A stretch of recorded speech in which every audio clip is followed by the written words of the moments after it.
யாராவது எதிர்த்து வந்துட்டாங்கன்னு வச்சிங்களேன், சும்மா இருக்க மாட்டார். யார்? கர்த்தராகிய இயேசு கிறிஸ்து. அதனால தான் அவர் சொல்கிறாரு, நீதியின் வலது கருத்தினால் உன்னை நீ தாங்கி நடத்துவேன், உன்னை கைவிட ஒரு நாள் நான் விடவே மாட்டேன், என் கரம் பராக்கிரமம் செய்யும். ஏன் சொல்லுங்க, என் சுய நீதியினால் நான் ஆசீர்வதிக்கப்படல, தேவ நீதியினால் நான் ஆசீர்வதிக்கப்பட்டு கொண்டு இருக்கிறேன். ஆனால் ஏதோ ஒன்று உள்ளுக்குள்ளே ஏதோ ஒரு மன அழுத்தம், மயக்கம் வச்சு விழுறோம், ஏதோ ஒன்று உள்ளுக்குள்ளே அது என்னன்னே சொல்ல முடியாத ஒரு பயம். ஆனால் கர்த்தர் நம்மளை பார்த்து சொல்கிறாரு, பயப்படாதடா,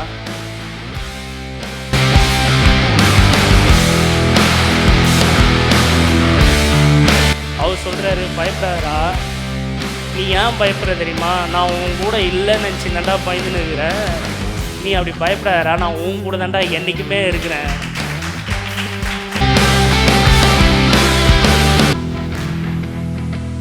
நம்ம வார்த்தைக்குள்ளாய் கடந்து செல்வோம்.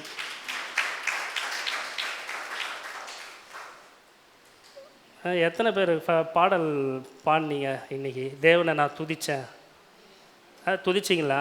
எங்கே துதிச்சிங்க? நீங்கள் துதிச்சிங்களா? சந்தோஷமாக உற்சாகமாக துதிச்சிங்களா? பாடின பாடல்லாம் அவ்வளோ அருமையான பாடல். ஃபஸ்ட்டு பாட்டு என்ன பாடணும்? ராஜாவும் பிரசன்னம். ஆமாம், கரம் பிடித்த நாயகரே கைவிடாத. ஆமாம், அதை மறந்ததால் தான் கஷ்டமே வருது. எதை மறந்ததால்? அவர் என் கையை பிடிச்சின்னு இருக்கிறாரு, இன்னும் கை விடாமல் இருக்கிறாரு. அதை மறக்கிறதால தான் பிரச்சனை. சொல்லுங்கள், அதை மறந்தால் பிரச்சனை. ஆனால் நீங்கள் மறந்துட்டீங்க, ஆனால் அவர் மறக்கலை, இப்போயும் உங்கள் கையை பிடிச்சின்னு தான் இருக்குது. நீங்கள் எங்கே போனாலும் உங்கள் கூட வந்து தான் இருக்கிறாரு. உங்களை விட்டு அவர் விலகவே மாட்டார். அவர் ஒன்று சொன்னால் சொன்னது தான். மனமாற அவர் மனுஷன் அல்ல, மனுபுத்திரன் அல்ல. அவர் சொல்லியும் செய்யாதிருப்பாரோ? சொல்லுங்கள், அவர் சொல்லியும் சொல்லிட்டாருன்னா அப்போ செஞ்சிடுவார். அவர் என் கரத்தை பிடிச்சிட்டாரு, எப்பமோ என் கூட தான் இருக்கிறாரு. எந்த ஆபத்து மாதிரி தெரியலாம் அது எனக்கு, ஆனால் அது ஆபத்தே கிடையாது. அந்த இடத்துல ஜெயத்தை எனக்கு கர்த்தர் கொடுக்க வல்லவராக இருக்கிறார். ஆமாம், எப்போதும் அந்த சிந்தனையில் தான் நம்ம இருக்கணும். சொல்லுங்கள், அந்த சிந்தனை தான். எப்போதும் என் கரத்தை ஒருத்தர் பிடிச்சிருக்கிறாரு, வாக்கு பண்ணியிருக்கிறார், கைவிட மாட்டேன்னு வாக்கு பண்ணியிருக்கிறாரு. நான் உன்னை கைவிடுவதில்லை என்று சொல்லியிருக்கிறார். அவர் சொன்னால் சொன்னது தான். சொல்லுங்கள், அவர் சொன்னால் சொன்னது.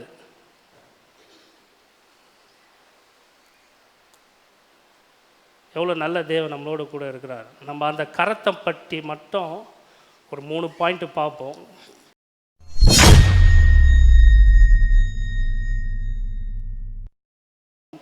(63ஆம் அதிகாரம் 5ஆம் வசனம்). சரி, கரம்னா என்ன? அது ஃபஸ்ட்டு சொல்லுங்கள். எனக்கும் தெரியுங்க, இதுதான் கரம். நான் சொல்லிட்டு ஆமாம் இதுதான் அப்படின்னு சொல்லிட்டு நோட்ஸ் எடுத்துனுக்குறாங்க பாருங்களா அவங்க.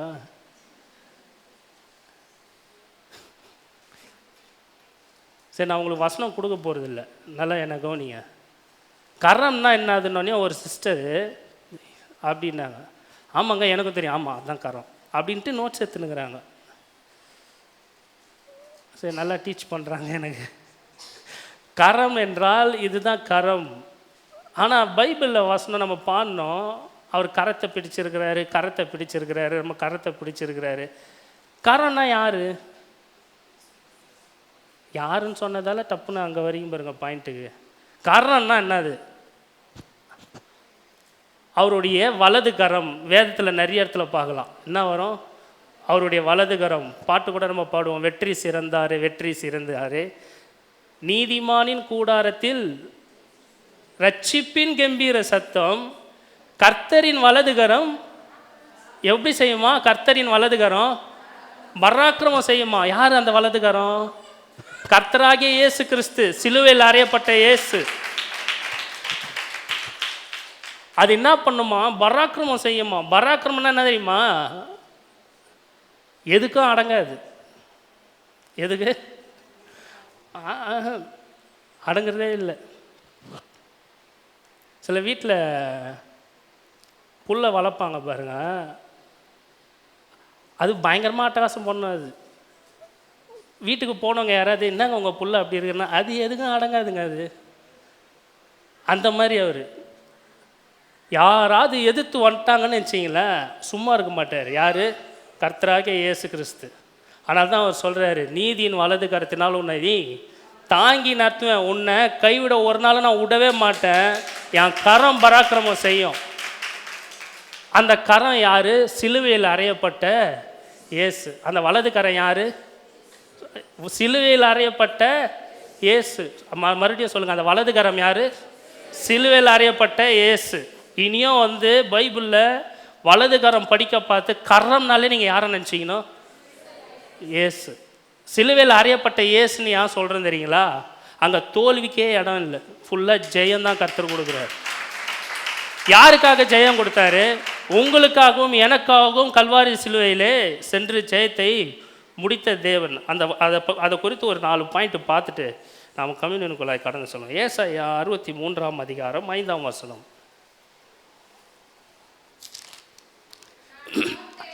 அந்த கரம் என்ன பண்ணுது அதை மட்டும் பார்க்கலாம்.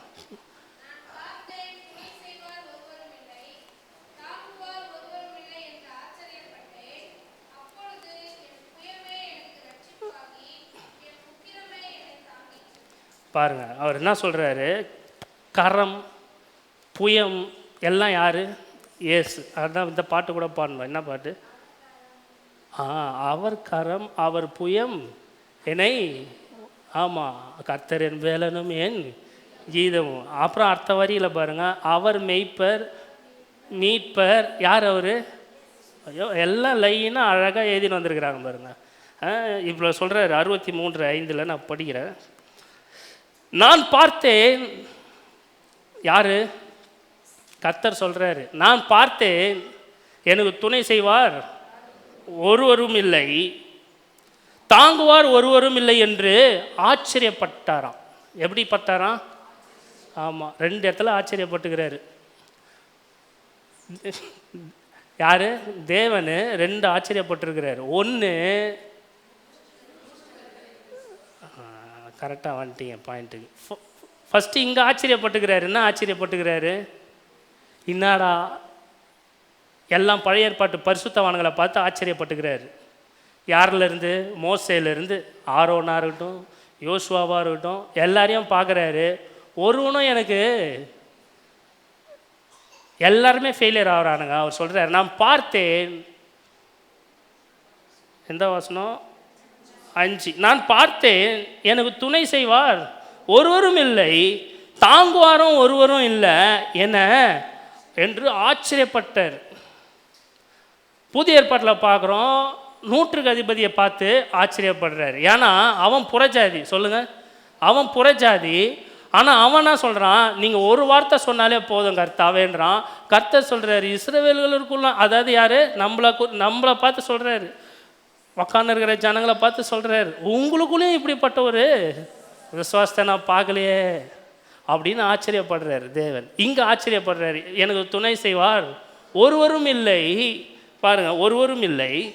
அடுத்தது என்ன சொல்கிறாரு? அப்பொழுது என் புயமே எனக்கு ரட்சிப்பாகி. யார் அவர்? கர்த்தராகிய இயேசு கிறிஸ்து. என் புயமே எனக்கு ரட்சிப்பாகி, என் உக்கிரமே என்னை தாங்கிட்டு. யாரும் எதுவும் தாங்க முடியல, அவர் மட்டும்தான், தேவன் மட்டும்தான். ஆதாம் பழைய ஏற்பாட்டில் விழுந்துட்டான்,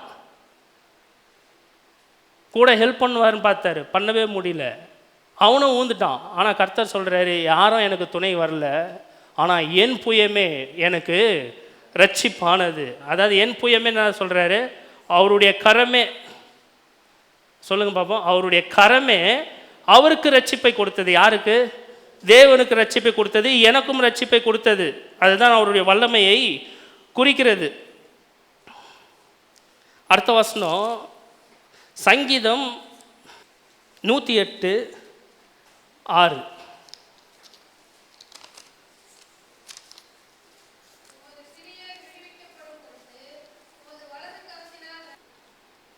உமது வலது கரத்தினால் ரட்சித்து எங்கள் ஜெபத்தை கேட்டருளும். மத்தேயு 1:2 சொல்கிறாரு, அந்த இரட்சகர் யாருன்னா, அந்த ரட்சிப்பானவர் யாருன்னா கர்த்தராகிய இயேசு கிறிஸ்து. சங்கீதம் 60:5 அதான் சொல்கிறாரு. வலது கரத்தினால் ரட்சித்து. அந்த வலது கரம் யார்? இயேசு. ரெண்டுத்தையும் பொருத்தணும். எதை பொருத்தணும்? வலது கரம் ரட்சிக்கும், அங்கே இயேசுனுடைய நாமம் ரட்சிக்கும்னா அப்போ ரெண்டுமே என்ன ஆகுது? அவருடைய வலது கரம் கர்த்தராகிய இயேசு கிறிஸ்துவாக இருக்கிறது. சங்கீதம் 60:5 டக்கு டக்குன்னு எடுத்து படிக்கலாம். சங்கீதம் 60:5. வலது கரத்தினால் ரட்சித்து எனக்கு செவி கொடுத்து அருளும்.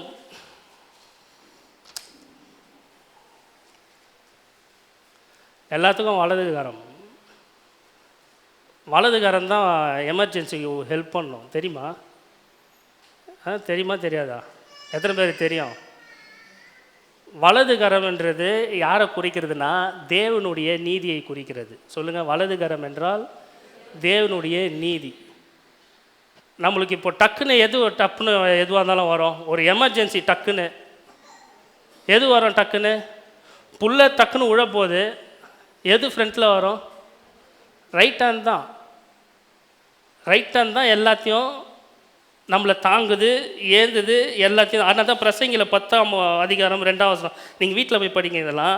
ஞானியின் இருதயம் வலது கையில் இருக்கும், மூடனின் இருதயமோ இடது கையில் இருக்கும். சொல்லுங்கள், ஞானியின் இருதயம்.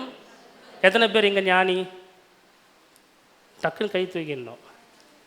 மூடனின் இருதயம் இடது கையில் இருக்குமா, ஞானியின் இருதயம் வலது கையில் இருக்குமா? எத்தனை பேர் வலது கரம் வேணுன்றீங்க? வலது கரம் வேணும்னு எத்தனை பேர் சொல்கிறீங்க? ஆமாம். இடது கரம் என்னறீங்களா? நம்ம நீதி, சுயநீதி. சுயநீதின்னா என்னது? ஏன் ஜெபம், ஏன் உபவாசம், நான் பார்த்துக்கிறேன், நான் பண்ணுறேன் எல்லாமே, அதெல்லாம் என்னது?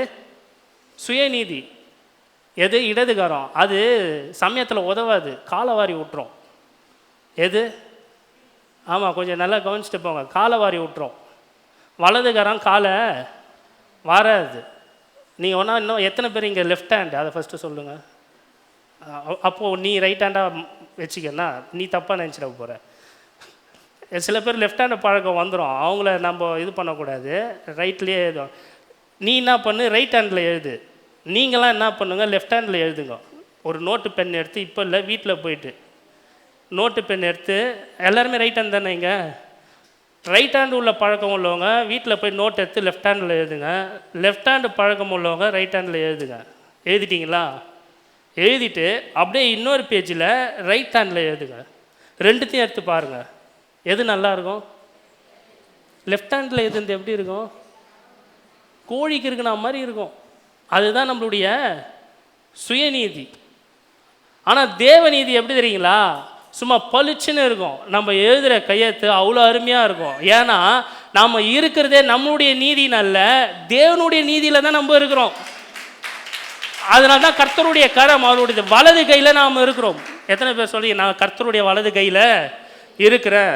இப்போ நல்லா ஏற்றின்னு போங்க, நான் கர்த்தருடைய வலது கரத்தில் இருக்கிறேன். அந்த வலது கரம் தான் எனக்கு எல்லாமே செய்து, என் சுயநீதியில் கிடையாது, தேவனுடைய வலது கரத்தினால தான் நான் வாழுறேன்.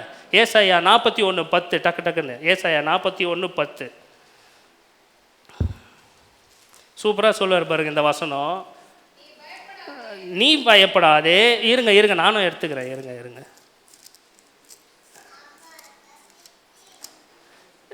பாருங்க. ஹலோ, வந்திருக்கிற உங்களுக்கு யாவருக்கும் பார்த்து கர்த்தர் சொல்கிறாரு, நீ இப்போ படிமா 41 ஏசாயா 41ஆம் அதிகாரம் 10ஆம் வசனம். நீ பயப்படாதே.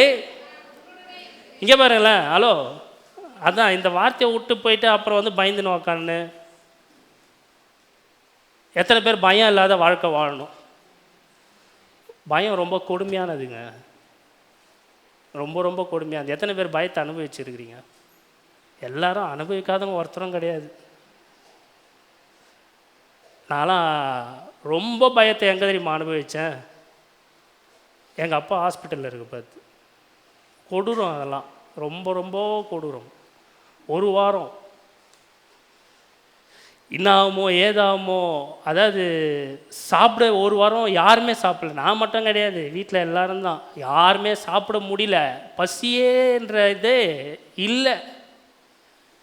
ஆனால் ஏதோ ஒன்று உள்ளுக்குள்ளே ஏதோ ஒரு மன அழுத்தம், மயக்கம் வச்சு விழுறோம், ஏதோ ஒன்று உள்ளுக்குள்ளே. அது என்னன்னே சொல்ல முடியாத ஒரு பயம். ஒவ்வொருத்தவங்க ஒரு ரீசனில் பயத்தை அனுபவிச்சிருக்காங்க. அந்த பயம்லாம் ரொம்ப கொடூரமானது. ஆனால் கர்த்தர் நம்மளை பார்த்து சொல்கிறாரு, பயப்படாதடா. உங்களை பார்த்து சொல்கிறாரு, பயப்படாத. இப்போ இந்த வருஷம் அதான் சொல்கிறாரு, நீ பயப்படாதே,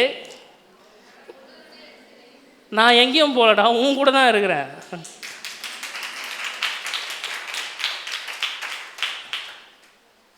தேட்டரில் போய் விடுங்க, உங்களை தேட்டரில் போய் விட்டா விசில்லாம் வச்சு கை தட்டி டிக்கெட்டெல்லாம் கீச்சு பறக்க போட்டு அப்படி இருப்பீங்க. அவர் சொல்கிறாரு, பயப்படாதரா.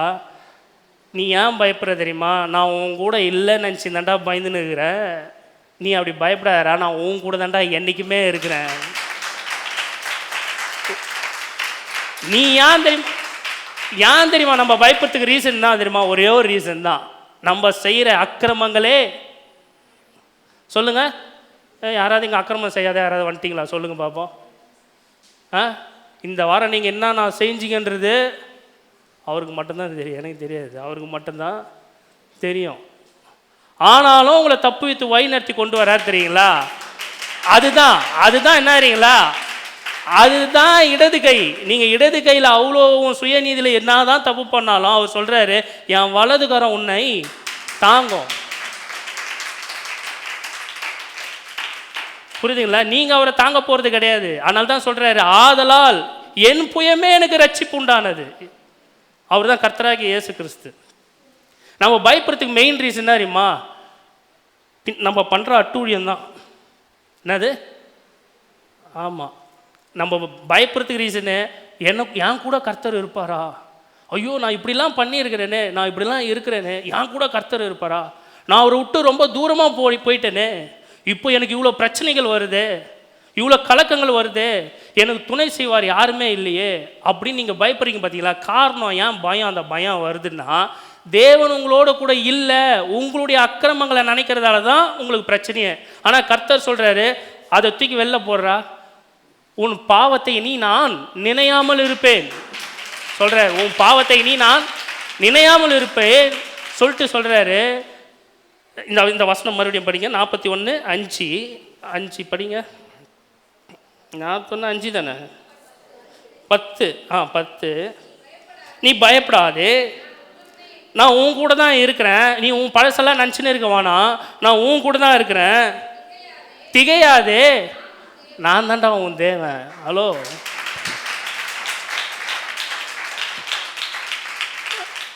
ஹலோ சொல்லுங்க. அவர் பார்த்து உங்களை நான் சொல்லணும் இல்லை, அவர் உங்களை பார்த்து சொல்கிறாரு, திகையாதரா, என் தேவன் எனக்கு இப்போது எனக்கு கூட இருந்து எனக்கு ஹெல்ப் பண்ணுவாரா? என் தேவன் எனக்கு எல்லாமே செய்வாரா? நான் அவரை விட்டு தூரமாக போயிட்டு வந்திருக்கிறேன், எனக்கு செய்வாரா? அவர் சொல்கிறாரு, திகையாதரா, என்றைக்குமே நான் தான் உன் தேவன். ஹலோ, இது யார் சொல்கிறா தெரியுங்களா? மனுஷன் உங்களை பார்த்து சொல்லுங்க, தேவனே உங்களை பார்த்து சொல்கிறாரு, என்றைக்கும் உன் தேவன் நான் தான். சொல்லுங்க, என்றைக்கும் என்னுடைய தேவன் அவர் தான். இது நான் சொல்லவில்லை, மனுஷன் சொல்ல, தேவன் என்னை பார்த்து சொன்னது. பயப்படாதே, நான் உன்னுடனே கூட இருக்கிறேன், திகையாதே, நான் உன் தேவன் சொல்லிட்டு சொல்கிறார். அடுத்த வார்த்தை படிங்க. நான் உன்னை பலப்படுத்தி உனக்கு சகாயம் பண்ணுவேன், அவர் என் நீதியின் வலது கரத்தினால். ஹலோ, உங்கள் சுயநீதியினால் கிடையாது, தேவனுடைய வலது கரத்தினால், தேவனுடைய நீதியின் வலது கரத்தினால் உங்களை தாங்கி கொண்டிருக்கிறார். ஏதோ நம்ம பரிசுத்தமாக வாழறோம் அதனாலலாம் நம்மளை தாங்கலை, நான் நல்லா ஜோம் பண்ணுறேன், நான் அந்நிய பாஷையில் நிரம்புறேன் அதனாலலாம் தாங்கலை. அதெல்லாம் அற்போன்றார். அதெல்லாம் எதுக்கு ஈடாக சேர்க்குறாரு தெரியுமா? அவர் தீட்டு. அது தீட்டுன்னா என்ன சொல்லுவாங்க? வசனம் தெளிவாக சங்கீதத்தில் வருது, பெண்களுடைய தீட்டுன்னு சொல்லுவாங்க பார்த்தீங்களா, அதுக்கு கூட இது இல்லைன்றார். நம்மளுடைய பரிசுத்தம் நம்ம சொல்கிறோம் பார்த்தீங்களா, வசனம் அவர் சொல்கிறாரு, அது கூட இல்லை, உன் துணிலாம் கந்தடான்றார், உன் நீதிலாம் கந்த, உன்னுடைய எல்லாமே கந்த, அதெல்லாம் தீட்டாக என்றாரு. ஆனால் கர்த்தர் சொல்கிறாரு, அதனாலலாம் உனக்கு நான் ரட்சிப்பு கொடுக்கவே முடியாது. அதனால தான் சொல்கிறேன், என் நீதியின் வலது கரத்தினாலே, உன் சுய நீதியில் அல்ல, உன் நீதியில் அல்ல, என் நீதியின் வலது கரத்தினாலே. அந்த நீதி யாரு? கர்த்தராகிய இயேசு கிறிஸ்து எனக்காக அடிக்கப்பட்டார், என் பாவத்திற்காக என்னுடைய பாவத்தை அவர் ஏற்றுக்கொண்டு அவருடைய நீதியை எனக்கு கொடுத்தார். அவருடைய இரத்தத்தினாலே நான் கழுவப்பட்டிருக்கிறேன். இப்போது என் நீதி அல்ல, தேவனுடைய நீதி, அவருடைய வலது கரம், கர்த்தராகிய இயேசு கிறிஸ்துனுடைய நீதி இப்போ என்னோடு கூட இருக்கிறதுனால அவர் சொல்கிறாரு, என் நீதியின் வலது கரத்தினாலே உன்னை தாங்குவேன். எப்பேற்பட்ட வார்த்தை பாருங்க. சொல்கிறார், சொல்லிட்டு தான் சொல்கிறார், அதுக்கு முன்னாடியே சொல்கிறார், நான் தாங்குவேன்னு டவுட் பற்றாதடா, திகையாதே, நான் தான் உன் தேவன். சொல்லுங்க, நான் உன் தேவன், நான் உன் தேவன். இது கர்த்தர் உங்களை பார்த்து சொல்லுகிற வார்த்தை. நான் உன் தேவன், திகையாதே, என் நீதியின் வலது கரத்தினாலே உன்னை தாங்குகிற தேவனாக இருக்கிறார். மத்தேயு 8:17 இல்லை, சங்கீதம் 138 படிக்கலாம். சங்கீதம்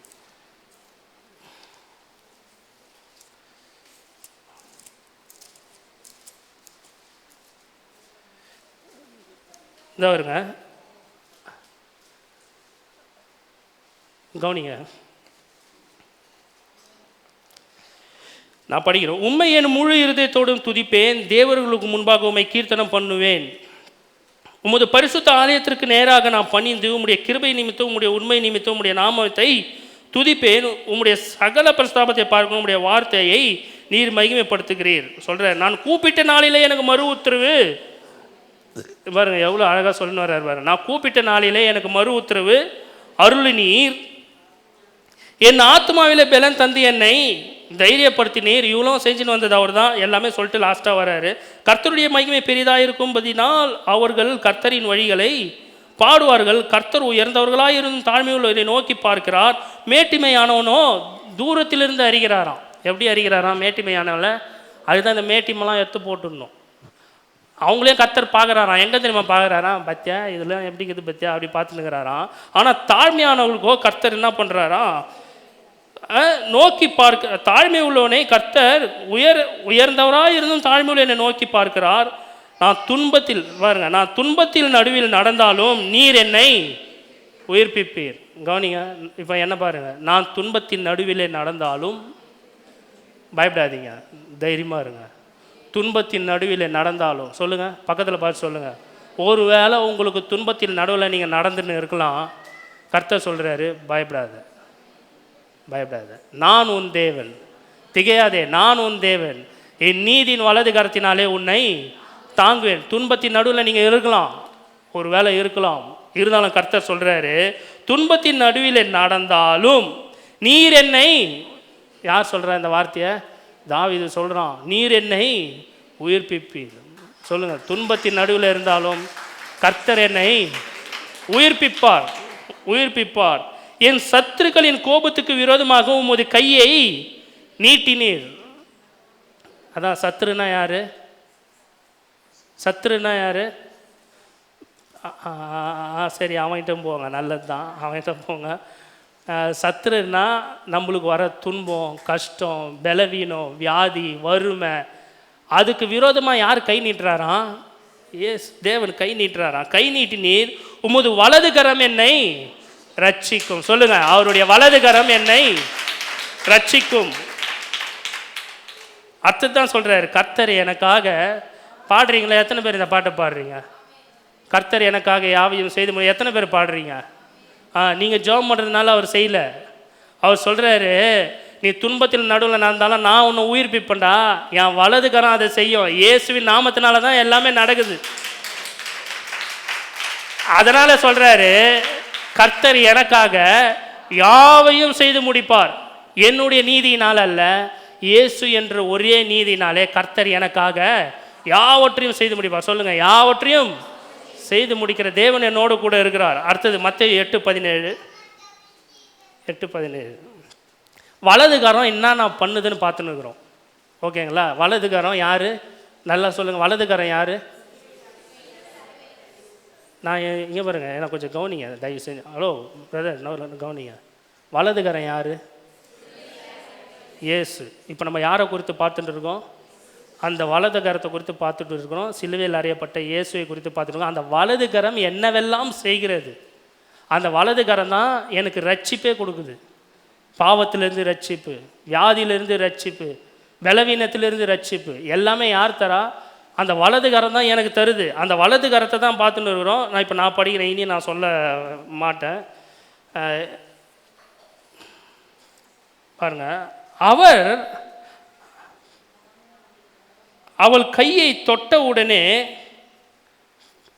8:17 கரெக்ட். அவர் தாமே நம்முடைய பலவீனங்களை ஏற்றுக்கொண்டு நம்முடைய நோய்களை சுமந்தார் என்று ஏசாயா தீர்க்கதரிசியினால் உரைக்கப்பட்டது நிறைவேறும்படி இப்படி நடந்தது. சொல்லுங்க, என்னுடைய பலவீனத்தை யார் எடுத்துக்கிட்டாராம்? இங்கிலீஷில் அழகாக வருது, ஹீ டுக் அப். அப்படின்னா என்னது? அவர் எடுத்துக்கினார். சொல்லுங்க, என் பலவீனத்தை, என் நோயை, என் வியாதியை எல்லாத்தையும் யார் எடுத்துக்கினாராம்? அவர் எடுத்துக்கினாராம். யார்? வலதுகரமாகிய இயேசு எடுத்துக்கினாராம். எடுத்துக்கினாருன்னா என்ன தெரியுங்களா? எடுத்துக்கினாருன்னா திரும்ப வராதுன்னு அர்த்தம்.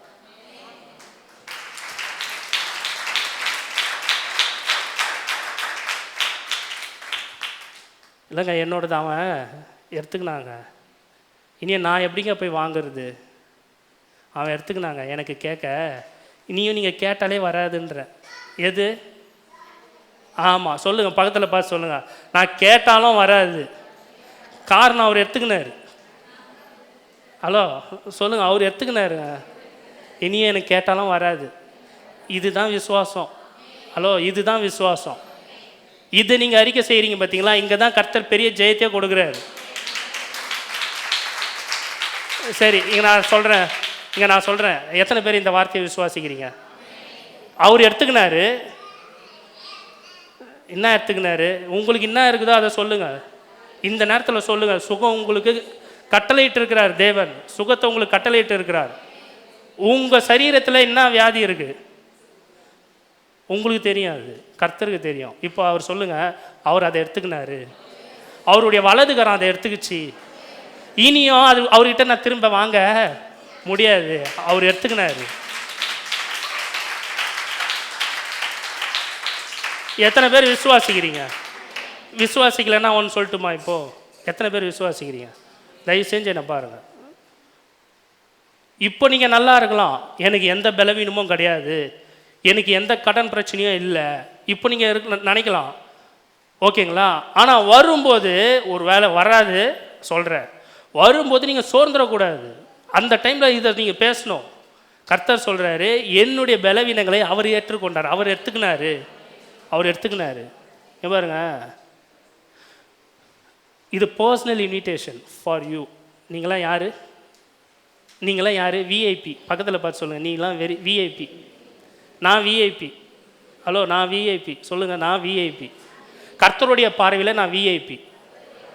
மனுஷன் பார்வையில் அவன் எப்படி வேணாலும் நான் பார்த்துன்னு போட்டோம். தேவனுடைய பார்வையில் ஐ ஆம் வெரி இம்பார்ட்டன்ட் பர்சன். நான் விஐபி. அதனால தான் கர்த்தர் சொல்கிறாரு, அத்தனை பேர் இருந்தாங்க ஜனங்க. புதிய ஏற்பாட்டில் பைபிளில் போய் படிங்களேன். நீ விசுவாசிக்கிறியான்னு கேட்பாரு. சொல்லுங்கள், நீ விசுவாசிக்கிறியா? ஏன்னா யாரும் விசுவாசிக்கல. அப்போ என்னமா பண்ணுறாரு? 1000 பேர் இருக்கட்டா, நீ விசுவாசிக்கிறியா? லாசரு மரித்துட்டாங்க, ஊரே அழுவுது. சொல்லுங்க, லாசரு மரித்துட்டான், ஊரே அழுவுது. கர்த்தர் வந்து மாத்தாளிட்ட சொல்கிறாரு, நீ விசுவாசிக்கிறியா? இதுதான் பர்சனல் இன்விடேஷன். அவங்களாம் அழுவிட்டோம், விடு. நீ விசுவாசிக்கிறியா? நீ விசுவாசிச்சனா இப்போ நீ அந்த அற்புதத்தை நீ காண போகிற.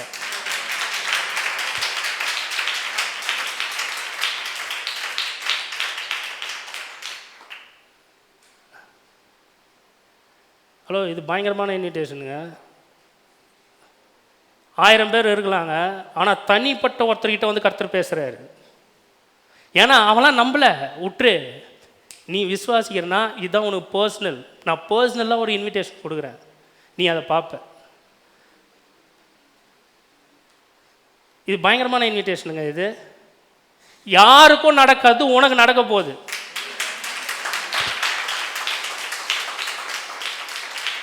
ஹலோ, 4 நாள் கழிச்சு 3 நாள் கழிச்சு எவனுமே எழுந்துக்கல, 4 நாள் ஆயிடுச்சு எவனுமே எழுந்துக்கல. ஆனால் யாருக்கும் நடக்காதது அங்கே நடந்தது. காரணம், நீ விசுவாசிக்கிறியா? தனிப்பட்ட முறையில் கேட்குறாரு.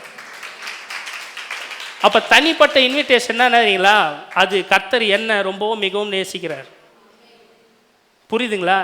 தேசத்திலேயே விழுப்புரத்திலே யார் விசுவாசிக்கலைனாலும், தமிழ்நாட்டிலே யார் விசுவாசிக்கலைனாலும், இந்தியாவிலே யார் விசுவாசிக்கலைனாலும், ஆனால் வேர்ல்டுலே யார் விசுவாசிக்கலனாலும், நம்ம ஏஎஃப்டி சபையை பார்த்து கர்த்தர் கேட்குறாரு, நீ விசுவாசிக்கிறியா?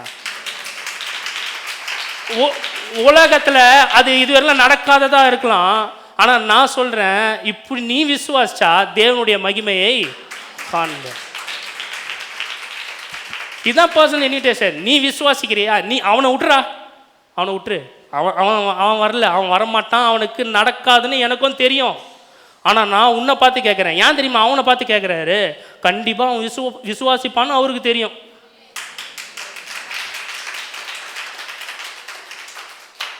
அதை தான் நான் சொல்கிறேன். யாரெல்லாம் விசுவாசித்த ஆமேன்னு சொல்லி கை தட்டினாங்களோ அவங்களுக்கு கர்த்தர் செய்வார்.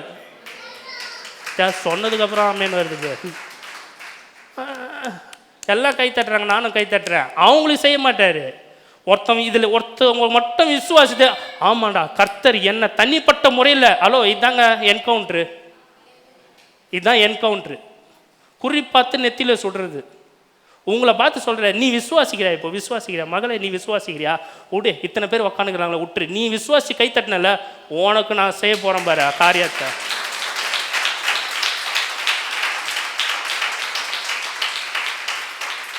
ஆயிரம் பேருக்கு நடக்காது, தேசத்துக்கே நடக்காது, அவனுக்கு நடந்தது. முடியாத காரியமாக இருக்கலாம், என் வாழ்க்கையில் இனியும் முடியாது. கர்த்தர் சொல்கிறாரு, நீ விசுவாசி.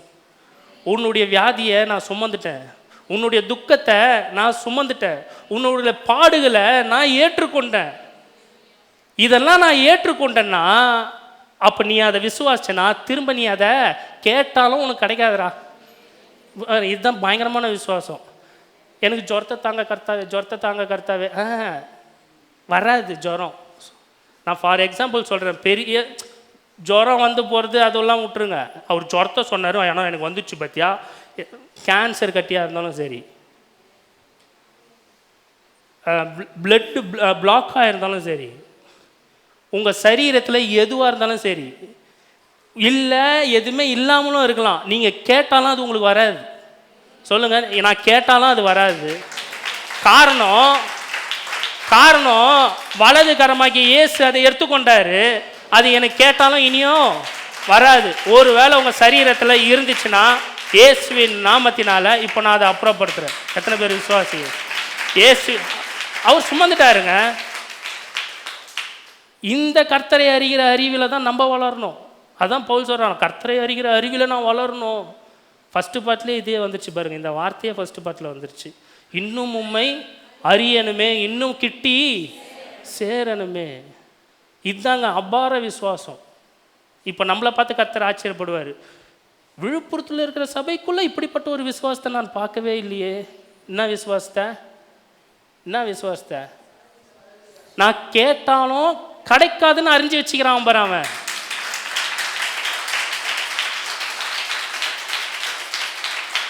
நான் கேட்டாலும் கிடைக்காது, நம்ம கேட்டாலும் கிடைக்காது. அது எவ்வளோ மோசமான தேவன் பாருங்களேன். இல்லை இப்படி பேசினா நல்லா புரியும். நான் கேட்டாலும் அவர் தரமாட்டாருங்க. மோசமான தேவனுங்க. எதை தரமாட்டார்?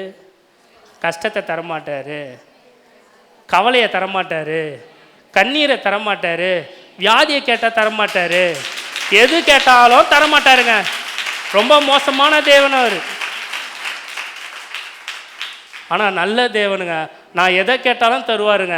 எனக்கு சுகத்தை கேட்டால் தருவார், எனக்கு சந்தோஷத்தை கேட்டால் தருவார், எனக்கு பலனை கேட்டால் தருவார். இவ்வளவும் எனக்கு தர தேவனுங்க. எல்லாம் யார் செய்கிறா? அவருடைய வலதுகரம் செய்கிறதா இருக்கிறது. பாருங்க, இட் டுக் அப் அப்படின்னா என்ன? எடுத்துக்கினார். இந்த மொபைல் இருக்குது, இதை எடுத்துட்டேன், இனியும் இந்த மொபைல் இங்கே வராது. அவர் மேலே எடுத்து போட்டுக்கினாராம். எவ்வளோ! அதுதான் நீதியின் தேவனே உருக்கம் நிறைந்தவர். ரொம்ப உருக்கம் நம்ம மேலே, அவ்வளோ லவ் நம்ம மேலே அவருக்கு. அதனால தான் தாவீது ஒரு இடத்துல சொல்கிறார், வசனம் சொல்லாமல் சொல்கிறேன், லாஸ்ட்டாக வசனம் சொல்கிறேன், ஓகேங்களா? அதனால தான் தாவீது ஒரு இடத்துல சொல்கிறான், சூப்பராக சொல்கிறான். இயேசு நல்லா அறிஞ்சு, அவனே பயங்கரமான ரெவலேஷனு சங்கீதத்தில் சொல்கிறான். நீங்கள் ஏன் உங்கள் கையை பாக்கெட்டில் விட்டுக்கிறீங்க? யாரை பார்த்து கேட்குறான்? தேவனை பார்த்து கேட்குறான். சொல்லுங்கள், தேவனை பார்த்து தாவீது சொல்கிறான், உங்கள் கையை ஏன் நீங்கள் பாக்கெட்டுக்குள்ளே விட்டுக்கிறீங்க? பார்த்தியா, இப்போ புரியாமல் பார்க்குறீங்க பார்த்தீங்களா? அப்படியா இருக்குது. இப்போ கவனிக்கிறீ பாரு, அப்படியே அந்த அர்த்தத்திலே கவனிங்க. என்ன அப்படி இல்லாமல் கொடுத்துருக்காரு, பாக்கெட்டில் விட்டுக்கிறாங்களா?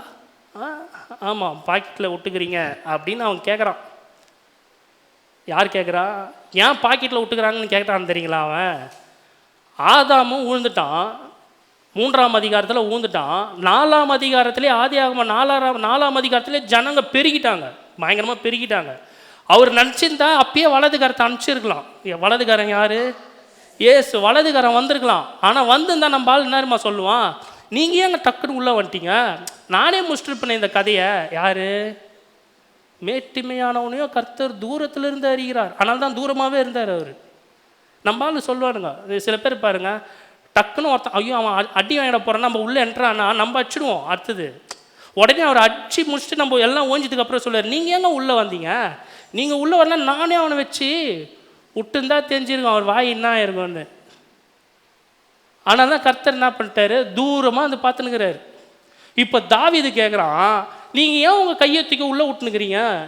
எதுவும் இல்லை, பாக்கெட்டுக்குள்ளே விட்டுனுக்கிறீங்க. என்ன பிரதர், அந்த வசனத்தை கொஞ்சம் காட்டிடுங்க பிரதர். எத்தனை பேர்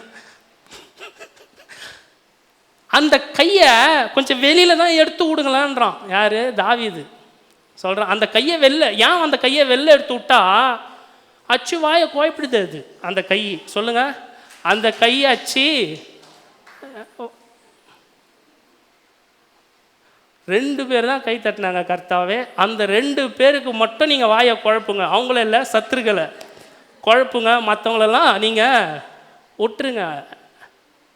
வலது கையை பாக்கெட்டில் வைக்காதீங்க, எடுத்து வெளில விடுங்கன்றான் தாவீது. டக்குன்னு நீங்கள் யாரையாவது அடிக்கணும்னா லெஃப்ட் ஹேண்டை எடுத்துன்னு போவீங்க, ரைட் ஹேண்டு. எமர்ஜென்சிக்கெலாம் ரைட் ஹேண்ட் தான். எந்த எமர்ஜென்சியாக இருக்கட்டும், வேஷ்டி கைட்டுக்குச்சு என்ன பண்ண முடியும்? எல்லாத்துக்கும் ரைட் ஹேண்ட் தான். ஒருத்தன் உழ போகிறனா கூட டக்குன்னு லெஃப்ட் ஹேண்டு போகாது, ரைட் ஹேண்ட் தான் போவோம். அதை தாவீது ரெவலேஷன் கண்டுட்டான். உடனே அவன் கேட்குறான், எடுத்து விடுங்க பிரதர், நீங்கள் ஃபஸ்ட்டு வசனத்தை எடுத்து விடுங்க பிரதர். சங்கீதம் 74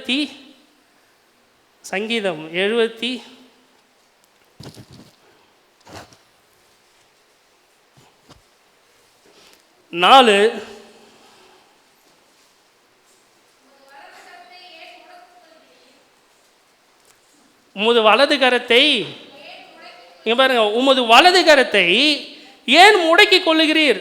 யார் அந்த வலது கரம்? ஹலோ சொல்லுங்க, யார் அந்த வலது கரம்? சொல்லுங்க. இயேசு. வலது பாரிசத்தில் வீற்று இருக்கிறவர் யாரு? சொல்லுங்க. பிதாவின் வலது பாரிசத்தில் வீற்று இருக்கிறவர் யாரு? அப்போ அவரை ஏன் நீங்கள் தூக்கி முடக்கி வச்சுன்னுக்கிறீங்க அவரை? புரிஞ்சிச்சா இப்போ? ஹலோ, எத்தனை பேர்? அதுக்கு தான் நான் வசனம் கொடுக்குறது இல்லைன்னு சொன்னேன். கவனிக்கணும். இந்த மாதிரி சத்தியம் எங்கேயும் வராது, விட்டுறாதீங்க, தயவு செஞ்சு கேட்டுன்னு போங்க. பிதாவின் வலது பரிசத்தில் யார் வீட்டு இருக்கிறா? வலது பரிசத்தில் யார் இருக்கிறா? ரைட் ஹேண்ட் யார்? சொல்லுவாங்களே, இவன் தான்டா எனக்கு ரைட் ஹேண்டு. அவரை போய் டைரெக்டாக பார்த்துட முடியாது, ரைட் ஹேண்ட் தான் முக்கியமே ஃபுல்லாக. பிதாவின் வலது பரிசத்தில் யார் இருந்தா? இயேசு. இப்போ தாவீது சொல்கிறான், உமது வலது கையையான் முடக்கின்னுக்கிறீங்க, அவரை கொஞ்சம் வெளியில் எடுத்து விடுங்க.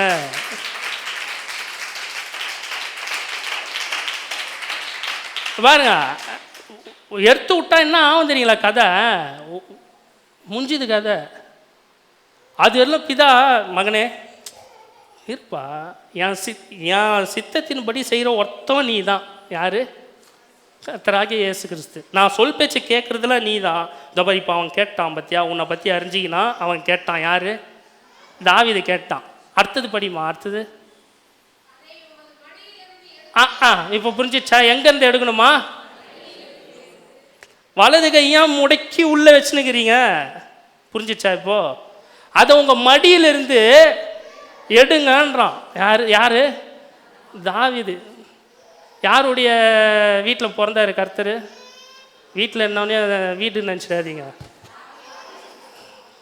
ஏன்னா அவன் கேட்டான், கர்த்தாவே என்னால் முடியலப்பா, உம்முடைய வலது கையை ஏன் பாக்கெட்டில் முடக்கி வச்சுன்னுக்கிறீங்க? அது உங்கள் மடியிலிருந்து எடுத்து ஓங்கி பாருங்க, சொன்னா ஓங்கி நிர்மூலமாக்கும்.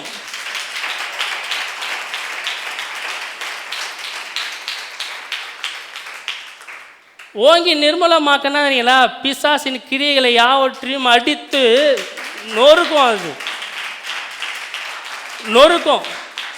பூமியில் பிசாசான உன்னை தொடவே முடியாது. அந்த கை ஓங்கி நிர்மூலமாக்கும்.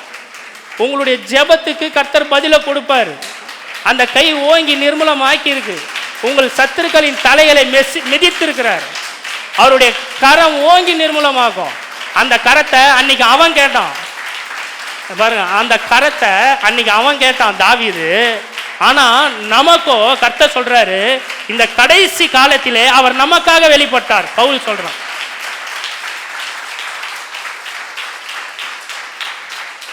தாவீது கிடைக்காத ஒரு பெரிய கிருபை, புல்ல, மனைவி, அழகு புல்ல எல்லாம் யாரு? நாம தான்.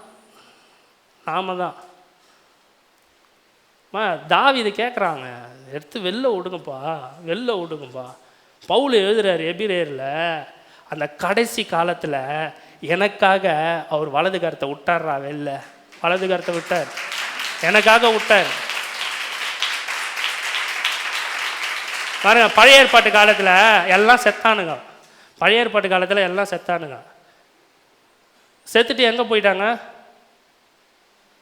பழைய ஏற்பாடு காலத்தில் செத்தவங்களாம் எங்கெங்க போனாங்க? உங்களுக்கே டவுட்டு.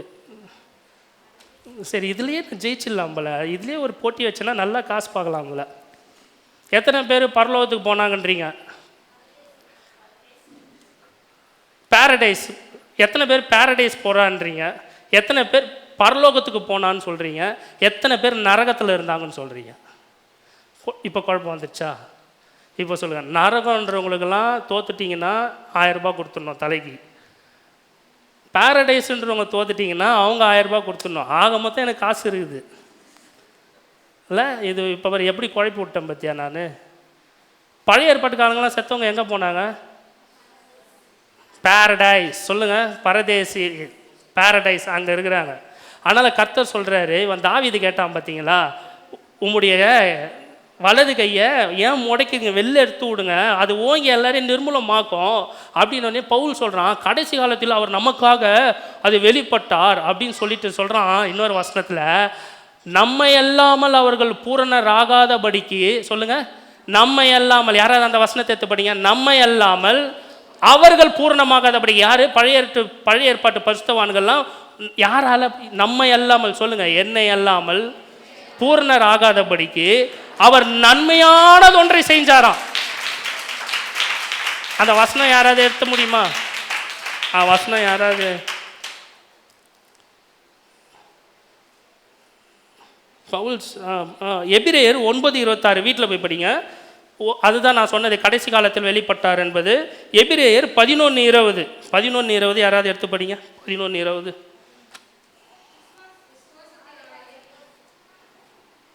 அது அந்த 11:40.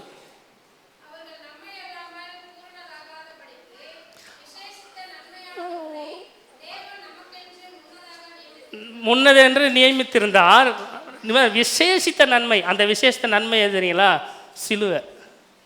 அந்த விசேஷித்த நன்மை நமக்காக தேவன் முன்னதாகவே நியமித்திருந்தார். அந்த காலத்தில் அவங்களுக்கு கிடைக்கல. நம்ம இல்லாமல் அவங்களாம் பேரடைஸில் இருந்தாங்க. அதாவது பஸ்ஸை பிடிச்சிக்கின்னு ஏற்கனவே போயிட்டாங்க. எங்கே போயிட்டாங்க? பழைய பஸ் ஸ்டாண்டில் போய் இறங்கிட்டாங்க தெரியாமல். புது பஸ் ஸ்டாண்ட் ஒன்று இருக்குதுன்னு தெரில. கர்த்தர் சொல்கிறாரு, அப்பா இப்படிலாம் சொன்னால் தான் உங்களுக்கு புரியுது போல்.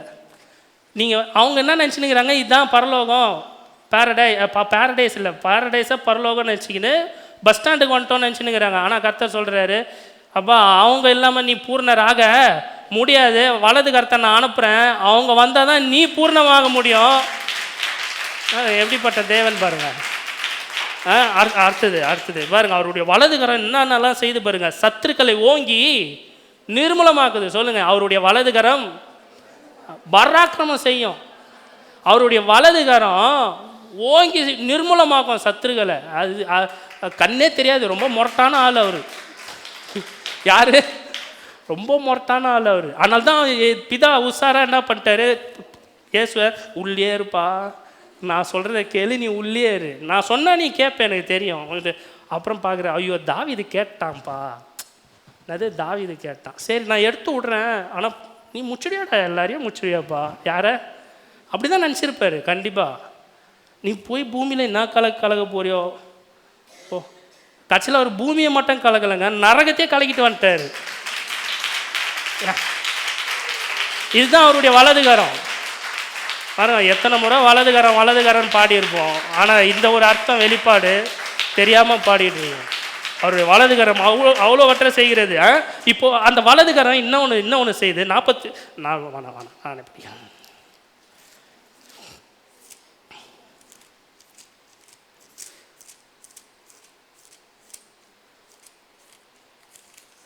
நான் சொன்ன அம்மா இந்த டிவி ஆன் பண்ணிங்கம்மா, எல்லாம் இங்கே பார்த்தீங்கன்னா எனக்கு கொஞ்சம்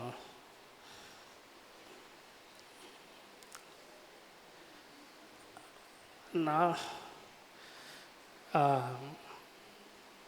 என் தகப்பனே அப்படி அல்ல,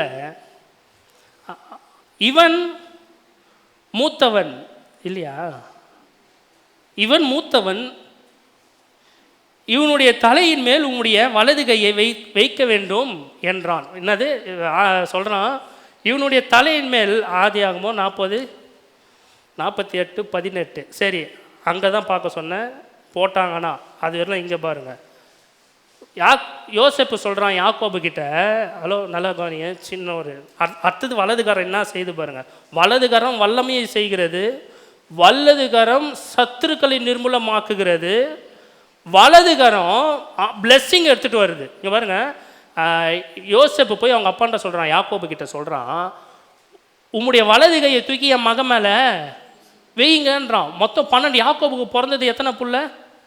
12 புள்ள, 12 கோத்திரம். அதில் 2 பேர் வந்து கர்த்தர் தூக்கிட்டாரு. யார்? லேவி, ரூபன் தூக்கிட்டாரு. ஹலோ புரியுதுங்களா? நல்லா கவனிங்க, லேவி ரூபனை தூக்கிட்டாரு கர்த்தர். லேவி ரூபனை தூக்கிட்டாரு. சேஷ்டபுத்திர பாகத்தை இழந்துட்டாங்க. இப்போ 10 பேர் தான் இருக்கிறாங்க. ஆக மொத்தம் இஸ்ரவேல் இதில் யூதர்களை அந்த இது வந்து 12 கோத்திரம் உருவாகணும். இப்போ என்ன சொல்கிறான், புள்ளியை தான் உருவாக்க முடியும். நல்லா கவனிங்க, யாரை உருவாக்க முடியும்? புள்ளியை தான் உருவாக்க முடியும். ஆனால் அங்கே 2 பேர் இழந்துட்டானுங்க. இப்போ யோசேப்பு சொல்கிறான், உம்முடைய வலது கையை எடுத்து என் புள்ளியை ஆசீர்வதிங்கன்றான். அந்த புள்ளிங்க பேர் என்னது?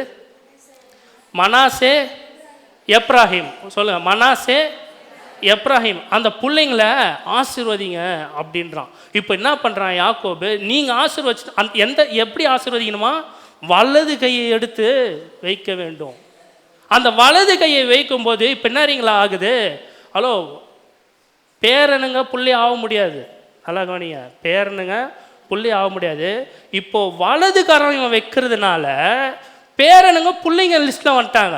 எங்கே? அந்த 10 பேரில் 2 பேர் மனாசே, எப்ராஹிம் உள்ள நுழைஞ்சிட்டாங்க. எது உள்ள நுழைஞ்சிட்டாங்க? தேவனுடைய பிள்ளைகளாக உள்ள நுழைஞ்சிட்டாங்க. ஆக்சுவலாக அவங்க யாருடைய பிள்ளைங்க தெரியுங்களா? புறஜாதி. யார்? சரி, தெரிலன்னா கவனிச்சுட்டு போங்க. யார் புறஜாதி? மனாசே, எப்ராஹிம் புறஜாதி.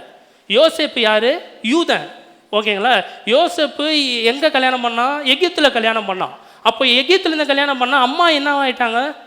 புறஜாதி. இப்போ புள்ளிங்க பிறகுது, புள்ளிங்க என்ன ஆயிடுச்சு? புறஜாதி. பட் இவன் மட்டும்தான் யூதன். இப்போ தகப்பன் வலது கை எடுத்து ஆசீர்வதிக்கிறாரு, புறஜாதி இப்போ யூதனா மாறிட்டான். எத்தனை பேருக்கு புரியுது? நான் வந்து கர்த்தருக்கு நன்றி செலுத்துகிறேன். இந்த மாதிரி ஹை ரெவலேஷன் கர்த்தர் எனக்குள்ளாய் கொண்டு உங்களை போதிக்க சொல்கிறாருன்னா அதுக்கு நான் கர்த்தர்கிட்ட நான் தாழ்மையாக நான் நன்றிகளை நான் ஏறெடுக்கிறேன். இந்த மாதிரி ஒரு வெளிப்பாடு கிடைக்குமான்னு தெரியாதுங்க. பயங்கரமான வெளிப்பாடுங்க இதெல்லாம், பயங்கரமான வெளிப்பாடு. நான் கர்த்தருக்கு நான் முதலாவது நான் அவர்கிட்ட நன்றி செலுத்தி நான் இன்னும் என்ன அவருடைய சமூகத்தில் தாழ்த்துகிறேன். கர்த்தர் தூரத்திலிருந்து அல்ல, என்னை வானத்திலிருந்து உயர்ந்திருந்து என்னை அறிந்திருக்கிறார். ஓகேங்களா? சொல்கிறேன் பாருங்க. இப்போது எகிப்தில் இருக்கிறவன் சேர முடியாது. ஆனால் அந்த வலதுகாரன் வந்த உடனே புறஜாதி என்ன ஆகிட்டான்? யூதனாக மாறிட்டான், தேவனுடைய பிள்ளையா மாறிட்டான். அந்த வலதுகாரன் தான் இப்போ யாராக இருக்கிறாரு? இயேசு கிறிஸ்துவாக இருக்கிறாரு. அந்த எகிப்தில் பிறந்த அந்த மனாசே எப்ராஹிம் தான் வந்து புறஜாதி. அதுதான் நம்ம தாய்க்கு பிறந்தது. நம்ம யார்? புறஜாதி. நம்ம எப்படியா இருந்தோம்? புறஜாதியாக இருந்தோம். ஆனால் நம்ம தான் எகிப்து. ஆனால் தேவனுடைய வலதுகரமாகிய இயேசு கிறிஸ்து எனக்குள்ளாய் வந்ததினால் புறஜாதி ஆகிய நான் இப்போது யாராக மாறிட்டேன்? யூதனாக மாறிட்டேன். ஹலோ சொல்லுங்கள். நான் புறஜாதியாக இருந்தேன், யூதனாக மாறிட்டேன். காரணம் என்ன? அவர் கல்யாணம் பண்ணிட்டாரு. சொல்லுங்கள், என்ன அவர் கல்யாணம் பண்ணிட்டாரு. யோசேப்பு எப்படி எகிப்து பொண்ணை கல்யாணம் பண்ணி புறஜாதியிலிருந்து யூதனாக மாற்றினானோ, தேவன் நான் எகிப்தில் இருந்தேன், அவர் என்ன திருமணம் பண்ணி மனவாட்டியாக எடுத்துக்கொண்டு என்னை இப்போ எந்த லிஸ்ட்டில் தூக்கின்னு வந்துட்டாரு? அதனால என்ன ஆகுதுன்னா அவருடைய எல்லா பிளெஸ்ஸிங்கும் தேவனுடைய வலது கரத்துடைய இயேசுவினுடைய பிளெஸ்ஸிங் எல்லாம் அவருடைய நீதியின் வலது கரம் என் மேலே இருக்குது. என்ன அவர் தொட்டிருக்கிறாரு, என்ன அவர் ஆசீர்வதிக்கிறாரு, என்ன பிளஸ் பண்ணுறாரு, என்ன சத்துருக்களிலிருந்து என்னை விடுவிக்கிறாரு, சத்துருக்களை ஓங்கி நிர்மூலமாக்குகிறார். அவரு என் எதிரிகளை எல்லாவற்றையும் ஓட செய்கிறார், எனக்கு ஜெயத்தை கட்டளை எடுக்கிறார். என்னோடு கூட அவர் இருந்து என்னை ஆசீர்வதிக்கிற தேவனா இருக்கிறார். தேவன் எப்படிப்பட்ட தேவன் பாரு. ஏன் சொல்லுங்க, என் சுய நீதியினால நான் ஆசீர்வதிக்கப்படல, தேவ நீதியினால நான் ஆசீர்வதிக்கப்பட்டு கொண்டு இருக்கிறேன். ஏதோ ஒரு சின்ன தப்பு செஞ்சதால நான் அடி வாங்க மாட்டேன். தேவ நீதி என்னை தாங்குது. தேவனுடைய கரம் என்னோடு கூட இருந்து அவருடைய வலது கரம் என்னை தேற்றி அணைக்கும். அடுத்த வசனம். டைம் இருக்கு, ரைட். கலாத்தியர் 3:14 வீட்டில் போய் போட்டீங்க. ஆதலால் ஆபிரகாமுக்கு உண்டான ஆசீர்வாதம்லாம் கிறிஸ்து இயேசுவின் மூலியமாக. யார் அந்த கிறிஸ்து இயேசு? வலது கரம். டக்குன்னு வந்துடணும். வலது கரம் அந்த கிறிஸ்து இயேசு மூலியமாக ஆபிரகாமினுடைய ஆசீர்வாதங்கள் எல்லாம் எனக்கு வந்துருச்சு. கலாத்தியர் 3:14 அதை போய் படிங்க. இப்போ பாருங்க, யோவான் 10:28 இதில் போடுமா. யோவான் 10:28 போட்டாச்சா? இதுவா கரெக்டாம்மா? ரைட்டு, நான் படிக்கிறேன் பாரு. நான் அவைகளுக்கு நித்திய ஜீவனை கொடுக்கிறேன். யாருக்கு? ஹலோ சொல்லுங்கள். யாருக்கு நித்திய ஜீவனை கொடுக்குறாராம்? எனக்கு நித்திய ஜீவனை கொடுக்குறாரு. இங்கே பாரு, நல்லா கவனிச்சுட்டு போங்க இந்த வார்த்தையை. அவைகள் ஒரு காலம் கெட்டு போவதில்லை. சொல்லுங்கள், நான் ஒரு காலம் கெட்டு போக மாட்டேன். ஒரு காலம் நான் கெட்டு போக மாட்டேன். என்னை பிசாசு தொட முடியாது. இங்கே பாருங்க, ஒருவனும் அவைகளை என் கையிலிருந்து, உங்களை யாரும் அவர் கையிலேருந்து பறிக்கவே முடியாது. ஹலோ, இதுதாங்க அவர் கொடுக்குற வாக்கு தத்துவம். இதை விசுவாசிங்க. யாருக்கோ லட்சம் பேருக்கு சொல்ல, உங்களை பார்த்து சொல்கிறார், நீ விசுவாசிக்கிறியா? அடுத்த வசனம் பறித்து கொள்வதில்லை. அடுத்த வசனம், அவைகள் எனக்கு தந்தை என் பிதா எல்லாரிலும்.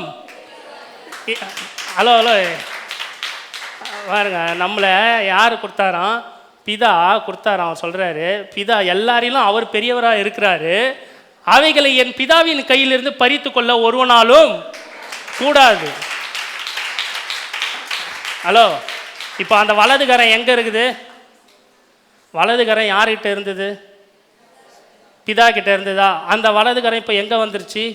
என் கிட்ட வந்துருச்சுன்னா இப்போ நான் எங்கே இருக்கேன்? இப்போது பிதாவின் கரத்தில் இருக்கிறேன். அதனால் அவர் சொல்கிறாரு, ஒருவனும் உங்களை பிதாவின் கையிலிருந்து பறித்து கொள்ள முடியாது.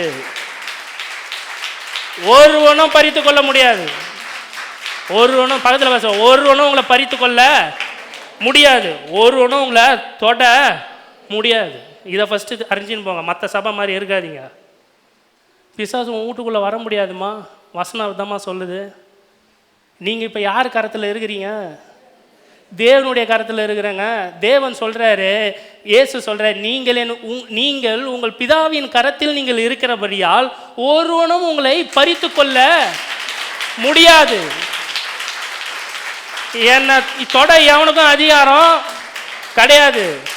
அப்படி என்ன தொட்டு பாடுறா, சவால் விடுங்க பாப்பா, தொட்டு பாடுறா, ஏய் தொட்டு பாடுறா, தொட்டு பாடுறா. தொட்டா சொல்லுவோம் பாரு, என்ன நீ தொட்ட கெட்ட போலாம். என்ன ஆகிடும், ஏற்கனவே உள்ளுக்குள்ளே இருக்கிற மிருகத்தை வெளில வர வச்சிடாதடா. உள்ளுக்குள்ளே ஒரு மிருகம் தூங்கின்னு இருக்குது, அது அப்படியே வெய். அது தூங்கின்னு இருந்து இப்போ எடுத்து வெளில விட்டாச்சு. போன கர்த்தருடைய வலதுகரம் ஓங்கி நிர்மூலமாகும். ஒருவனும் உங்களை பறித்து கொள்ள முடியாது, பறித்து கொள்ள முடியாது. சொல்ல, என்னை எவனும் தொட முடியாது. இதுதான் விசுவாச அறிக்கை. ஐயோ அப்படியா அப்படின்னா உன்னை எவனாலும் தொடுவான், என்னை எவனும் தொட முடியாது. காரணம் அந்த தேவனுடைய கரத்தில் இருக்கிற கர்த்தராகிய இயேசு கிறிஸ்துனுடைய வலது கரத்தில் நான் இருக்கிறேன். என்னை ஒருவனும் பறித்து கொள்ள முடியாதுங்க. பறித்து கொள்ள முடியாதுன்னா போய் தொட்டு தானங்க இழுத்துன்னு வர முடியும். அவருடைய அதான் சொல்கிறார்ல, உன்னை என் உள்ளங்கைகளை வரைந்து வைத்திருக்கிறேன், தாங்கி கொண்டு இருக்கிறேன். சும்மா சொல்லுங்க, அவர் சும்மா சொல்ல. ஹை ரெவலேஷனில் இப்போ தாவீது இன்னொன்று சொன்னான் பாருங்க, நான் பாதாளத்தில் படுக்க போட்டாலும், அதாவது தலைகாணி பயத்திலே ஓரம்படா அப்படின்னு போயிட்டு நான் பாதாளத்திலே படுக்க போட்டாலும் அங்கேயும் அவர் தான் போய் அவன் கூட இருக்கிறாரு. அதை தான் நான் சொல்கிறேன்ல, நீ கேட்டாலும் உனக்கு கிடைக்காது. பக்கத்தில் பார்த்து சொல்லு, நீ கேட்டாலும் கிடைக்காதுடா, கேட்டாலும் கிடைக்காது உனக்கு. நீ அது என்ன கிடைக்காது, நன்மையான எந்த ஈவும் பூரணமான எந்த வரனும் ஜோதிகள் பிதாவிடத்தில் இருந்தால் உங்களுக்கு வருது. அவரிடத்துல யாரது ஒரு வேற்றுமை நிழலும் இல்லை, நன்மையான பொருள் மட்டும்தான் அவர்கிட்ட இருக்குது. ஆமாம், திடீர்னு ஒரு கட்டி வந்துருச்சுன்னா பயந்துடாதீங்க. சொல்லுங்க, ஏய் நீ என்கிட்ட இருக்க முடியாது. என்னை நீ தொட உனக்கு அதிகாரம் இல்லை. சொல்லுங்க, என்னை தொட உனக்கு அதிகாரம் இல்லை. நான் கர்த்தருடைய கரத்திலே நான் இருக்கிறேன். என்ன ரெவலேஷன் பாருங்க. அதான் நம்மளா பாயத்துன்னு போய் படுத்தாலும், டேய் நவுறா அப்படின்னு போய் படுத்து மலாக்க போட்டு நல்லா தூங்கலாம். நிஜமாக தாங்க சொல்கிறேன், நல்லா தூங்கலாம். ஏன்னா அவர் பரலோகத்தில் வீட்டு இருக்கிற மாத்திரம் இல்லை, அந்த பாதாளத்தின் திறவுகோலே அவர் கையில் தான் இருக்குது. பாருங்க, யூடியூப்பில் ஒன்று பார்த்தேன். ஒரு மலைப்பாம்பு என்ன பண்ணிச்சு, ஒரு மானம் முழுங்கிச்சு. மானம் முழுங்கிட்டதால செரிக்கவே முடியல. அதால் போட்டு நிம்முழுது, இப்படி பண்ணுது அப்படி பண்ணுது. கொஞ்ச நேரத்தில் என்ன இருக்கீங்களா ஆயிடுச்சு, ஒரு 10 நிமிஷம் கழிச்சு மானு கொம்பு அது இப்படி பண்ண வயிற்ற கீச்சிச்சு. வயிற்ற கீச்சுன்னு வந்த உடனே மானு ஏறி குடுகுடுன்னு ஓடுறாரு. அது மட்டும் ஓடலைங்க, அது பின்னாடி பார்த்தா பெருசாலி சிறுசாலிலாம் ஓடுது.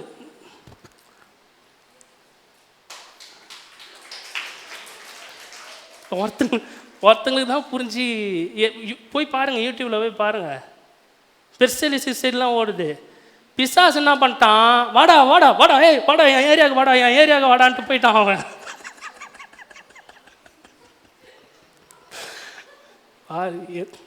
இப்போ தெரிஞ்சு நீங்களாம் யாருன்னு. அவரை வந்து பார்த்தாரு, இன்னும் இங்கே வந்துட்டியா, இப்போ நீ அங்கே வாடா அப்படின்ட்டு போயிட்டான். அவன் வீட்டுக்கே போயிட்டான். அவன் வீடு எது, பாதாளம். அந்த பாதாளம் யாருடைய ராஜ்யம், பிசாசுடைய ராஜ்யம். அந்த பாதாளம் சொல்லுங்க, அந்த பாதாளம் பிசாசுடைய ராஜ்யம். அங்கே போய் அவன் ட்ரெஸ்ஸை கட்டி இப்படி பார்த்தா பின்னாடி அங்கே வந்து நிற்கிறாரு. அவரு நிற்கிறாரு. இந்த பார், நான் ஒன்றும் அப்படின்றான். பாதாளத்திலே அவர் கொம்பு மகிமையாக உயர்த்தப்படுன்ற மாதிரி குத்தி கீச்ச உடனே பழைய இவர் மட்டும் வெளில வரல பாதாளத்துலேருந்து, பழைய ஏற்பாட்டு பசுத்தவானுங்கள் எல்லாம் மேலே வந்துட்டாங்க.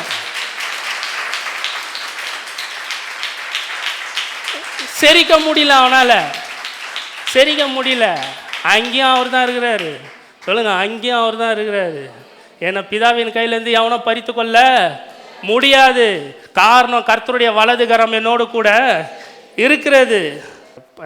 அப்போஸ்தலர் 10:38 வேணா படிக்கலாமே. அவர் பாருங்க, அவர் பூமியில் இருக்க பார்த்து நன்மை செய்கிறவராகவே சுற்றி திரிந்தாராம். எதுக்கு நன்மை செய்கிறவராக சுற்றி திரிந்தார் தெரியுங்களா? குணமாக்க. சொல்லுங்கள், நம்மளுடைய நோய்களை குணமாக்க.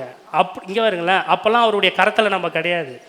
சொல்லுங்கள், அப்போல்லாம் அவருடைய கரத்தில் நான் கிடையாது. அப்பயே அவர் அப்படி சுற்றி திரிந்தார். 1996 நான் அவருடைய கருத்துக்குள்ளே போயிட்டேன். இப்போ அவர் எங்கே வந்துட்டார்? என்கிட்ட வந்துட்டார். நீங்கள் உங்களுக்கு எப்போ வந்தாருன்னு தெரியாது. எனக்கு 1996 நான் அவருடைய கருத்தில் அவர் என்னை எடுத்துக்கினார். இப்போ அவர் என்கிட்ட இருக்கிறதுனால அவர் சுற்றி திரியணும்னு அவசியம் இல்லை. அவர் குணமாக்குறதுக்கு என் கூட எப்பொழுதும் என் கூட தான் இருக்கிறாரு. போடுங்க அதை. எங்கள் கை போய் ஹாஸ்பிட்டலுக்கு போய் செலவு பண்ணுங்க. நஸ்ரேனா எவரு சொல்கிறேன், நஸ்ரேனாகிய இயேசுவை தேவன் பரிசுத்த ஆவியினாலும் வல்லமையினாலும் அபிஷேகம் பண்ணினார். தேவன் அவருடனே கூட இருந்தபடியால் அவர் நன்மை யாருங்க? வலதுகரம் தேவனோடு இருந்தபடி, அந்த வலதுகரம் தான் நஸ்ரேனாகிய இயேசு கிறிஸ்து அபிஷேகம் பண்ணார். அவர் நன்மை செய்கிறவரும் பிசாசின் வல்லமையில் அகப்பட்ட யாவரையும் குணமாக்கவும் சுற்றி திரிந்தார். அது அப்போ இப்போ அந்த நசரேயனாகிய இயேசு கிறிஸ்து எனக்குள்ளா இருக்கிறதுனால நான் அவர் சுற்றி திரியணும்னு அவசியம் இல்லை. அது ஏதாவது வந்தால் அவருடைய ரத்தம் என்ன சொல்லுங்க, இயேசுவின் நாமத்தினால நான் அவருக்குள்ளே இருக்கிறேன். நசரேயனாகிய இயேசுவின் நாமத்தினால அவருக்குள்ளே இருக்கிறேன். அதனால் அவர் என்னை சுற்றி நான் அவரை போய் தேடி ஓடணும்னு அவசியமே கிடையாது. கர்த்தாவே என்னை குணமாக்கும், இந்த நோயிலிருந்து என்னை குணமாக்கும் தேடி ஓட வேண்டிய அவசியமே கிடையாது. எப்போதும் அவருடைய வலதுகரம் என்னோடு கூட இருப்பதினால எனக்கு எதுவுமே வராது. வந்தாலும் யாவற்றையும் நசரேயனாகிய இயேசு கிறிஸ்துவின் நாமத்தினால இப்போதே சத்துருக்களின் எல்லா வல்லமையிலும் இயேசுவின் நாமத்தினால இப்போதே நான் அப்புறப்படுத்துகிறேன். இந்த வார்த்தையின்படி, எந்த வார்த்தையின்படி? தேவ பரிசுத்த ஆவியினாலும் பிதாவினுடைய வலதுகரம் பராக்கிரமம் இல்லை, ஓங்கி நிர்மூலமாக்கும். நசரேயனாகிய இயேசு கிறிஸ்துவின் நாமத்தினால சபையில் வந்திருக்கிற உங்கள் யாவருக்கும் சொல்கிறேன், இனி எதுவும் உங்களை அணுகாது, எந்த தீங்கும் உங்களுக்கு நேரிடாது, வாதை உங்கள் கூடாரத்தை அணுகாது. காரணம், தேவன் உங்களோடு கூட இருக்கிறார். அப்போ சில வீட்டில் படிச்சுடுங்க. லாஸ்ட்டாக ஒரு வலதுகாரம் என்ன பண்ணுது? இவ்வளவும் செஞ்சுட்டு வலதுகாரம் என்ன பண்ணுது? உன்னத பாட்டுனாலே எல்லாம் எதை குறிக்க தெரியுங்களா? கோட் வேர்டுன்னா எது? சிலுவையை குறித்து பேசுகிறதான கோட் வேர்டு தான் உன்னத பாட்டு. 2:6 டக்குன்னு படிங்க.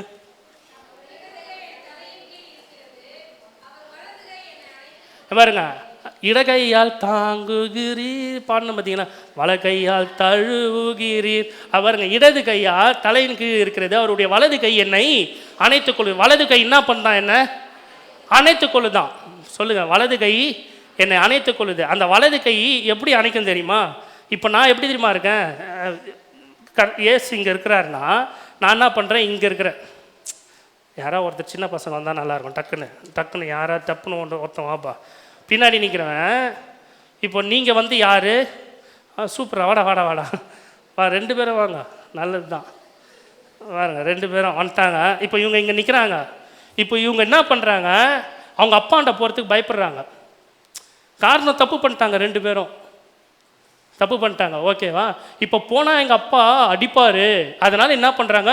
பயந்து நிற்கிறாங்க. ஆனால் கர்த்தர் நேரமாக சொல்கிறாரு இவங்களை பார்த்து, நீ பயப்படாதே, நீ திகையாதே, நான் உன்னுடனே கூட இருக்கிறேன். என் நீதியின் வலதுகரம் யாரு? இப்போ நான் வலதுகரம் யார்? இப்போ நான். தகப்பன் யார்? பிதா, நீங்கள். ஓகேங்களா? இப்போ வலதுகரம் நான். இப்போ தேவன் சொல்கிறாரு, இப்போ நீங்கள் சொல்கிறீங்க பயப்படாதே மகனே, என் நீதியின் நீ பயப்படாதே, நீ திகையாதே, என் நீதியின் வலது கரத்தினாலே உன்னை நான் தாங்குவேன். நான் என்ன பண்ணுறேன் தெரியுங்களா? இப்போ இந்த வசனத்தின்படி என்னுடைய வலது கையை என்னை அணைக்கிறது. அணைக்குதுன்னா என்ன பண்ணு தெரியுங்களா? இப்படி அணைக்காது. அணைக்குதுன்னா என்னமா பண்ணோம்? இப்படி போய் இப்படியே நின்று இருக்காது. அணைக்கிறதுனா இப்படி அணைச்சி இப்படி எடுத்துன்னு வரும். பா கொஞ்சமாக நடங்கடா, தள்ள முடியலடா. அனைத்து என்ன பண்ணுது? வாடா, அவர் இருக்கிற, நான் பார்த்துக்கிறேன்டா அப்படின்னு வலதுக்கு போய் பிதாவத்தில் சேர்க்குது. ஆனால் தான் சொல்றாரு, தைரியமாய் கிருபாசன தண்டைக்கு கிட்டி சேருங்கள். காரணம் வலது கை உன்னோட கூட இருக்குது, வலது கை உன்னை தாங்குது. உங்க மேல பிதாவுக்கு உங்க மேல கோபம் கிடையாது. அவர் பாருங்க, தட்டி தூக்கின்னு வந்து பிதாத்தில் சேர்க்குறாராம். சேர்க்கறது மட்டும் இல்லை, வலது கையை ஒருத்தவங்களுக்கு கொடுக்குறாங்கன்னு வச்சுக்கோங்க. ஒரு சண்டே ஆயிடுச்சுன்னா காம்ப்ரமைஸ் பண்ணோன்னே ஃபஸ்ட்டு என்ன கொடுக்குறாங்க? கை கொடுக்குறாங்க. நல்லா கவனிச்சுட்டு போங்க. சேர்த்து வைக்கிறாங்கன்னா என்ன பண்ணோம்? சண்டைலாம் விட்டுருப்பா. இப்போது கையை கொடுத்துங்க, 2 பேரும் கையை கொடுத்துங்க. இப்போ யார் சொல்லிட்டா? வலதுகாரன் சொல்லிருச்சு கையை கொடு. ஏன் சொல்கிறாரு? கையை கொடுத்துட்டாரு ஏசின் மூலிமா. இப்போ நான் எங்கே போயிட்டேன்? தேவனுக்கிட்ட போயிட்டேன். இதில் பெரிய விஷயம் என்ன தெரியுமா? கையை எவன் இப்போ கை கொடுக்குறான்னா, ஒருத்தன் கொடுக்காமலே இருக்கிறான்னா அவன் மேலே அன்பு இல்லைன்னு அர்த்தம். ஆனால் யார் முதல் கை நீட்டுறாங்கோ அவனுக்கு அவன் மேலே ரொம்ப ரொம்ப அன்புன்னு அர்த்தம். 2000 வருஷத்துக்கு முன்னாடியே 83 ஒருத்தன் பிறப்பான்ட்டு அவர் ஏற்கனவே கையை நீட்டி நின்றாரு. ஓகேவா? அந்த வலதுகாரம் ஏற்கனவே நீட்டிருந்தாலும் இப்போ என்னை அணைச்சிக்கிச்சு. என்னை அணைச்சிருந்தாலும் அவர் சொல்கிறாரு, முடிவு புரிந்த நான் உன்னோட கூட இருந்து உன்னை வழிநடத்த நான் இருக்கிறேன். சொல்லுங்க, முடிவு பிறந்து என்னோட கூட இருந்து வழிநடத்த கர்த்தர் இருக்கிறார். வசனத்தை மட்டும் நான் கொடுத்துட்றேன் டக்குன்னு. அதே தான் உள்ளதை பாட்டு, அதே தான் லூக்கா 15:20. 15:20 வீட்டில் போய் வாசிங்க. அப்போஸ்தலர் 3:6-7. அப்போஸ்தலர் 3:6-7 மட்டும் வாசிங்க டக்குன்னு.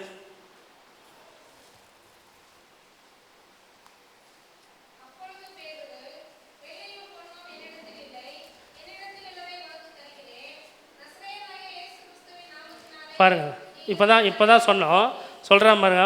பேதுரு சொல்கிறான், பேதுரு தானே, வெள்ளியும் பொண்ணும் என்கிட்ட இல்லைப்பா, ஆனால் என்கிட்ட ஒன்று இருக்குது. நசரேனாகிய அந்த நசரேனாகிய இயேசு யாரு? நசரேனாகிய இயேசு யாருங்க? அவன் என்ன சொல்கிறான்? நசரேனாகிய இயேசுவின் நாமம்னு விட்டான். அப்படின்னாலே அங்கே யார் வந்துட்டான்? நசரேனாகி பிதா வந்துட்டார். நசரேனாகிய இயேசுவின் நாமம்னா யார் வந்துட்டான்னு கேட்குறேன். ஏசு யாருங்க? இவ்வளோ நேரம் இருந்தாங்க வலதுக்காரங்க. இப்போ அவன் என்ன சொல்கிறான்? வெள்ளியும் பொண்ணும் என்கிட்ட கிடையாது, நசரேனாகிய இயேசுவின் நாமத்தினால அவன் சொன்ன உடனே என்ன வந்துருச்சாங்க? வலதுக்காரன் வந்துருச்சா? ஆனால் அவன் அத்தோட நிறுத்தலை. அவன் சொல்கிறான், படிங்க. நசரேனாகிய இயேசு கிறிஸ்துவின் நாமத்தினாலே நீ எழுந்து நட என்று சொல்லி யாரை முன்னாடி அனுப்புகிறான்? வலதுக்காரன் யாரு? கையை தட்டு.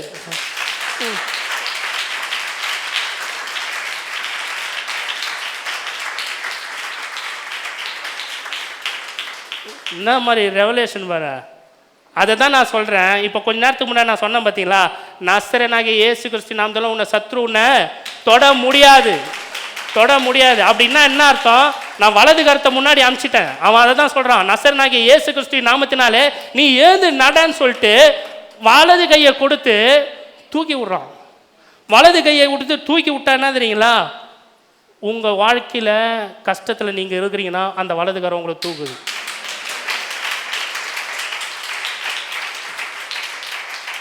அந்த வலதுகாரம் நீங்கள் என்னன்னாலும் உங்களுக்கு வேணும்னு நீங்கள் நினச்சி உக்காண்டிருக்கீங்களோ அந்த வலதுகாரம் இப்போது நசரேனாகிய இயேசு கிறிஸ்து நாமத்தினால உங்களை உயர்த்துது, உங்களை தூக்குது, உங்களை தேவனத்தில் கிட்டி செய்யுது, உங்களுடைய பிஸ்னஸில் உங்களை தூக்குது, உங்களுடைய பலனில் உங்களை தூக்குது, உங்களுடைய சுகத்தில் உங்களை தூக்குது. எல்லாமே நசரேனாகிய இயேசு கிறிஸ்து நாம வலது கரத்தினால கர்த்தர் உங்களுடைய வலது கையை பிடித்து தூக்குகிறார். இப்போது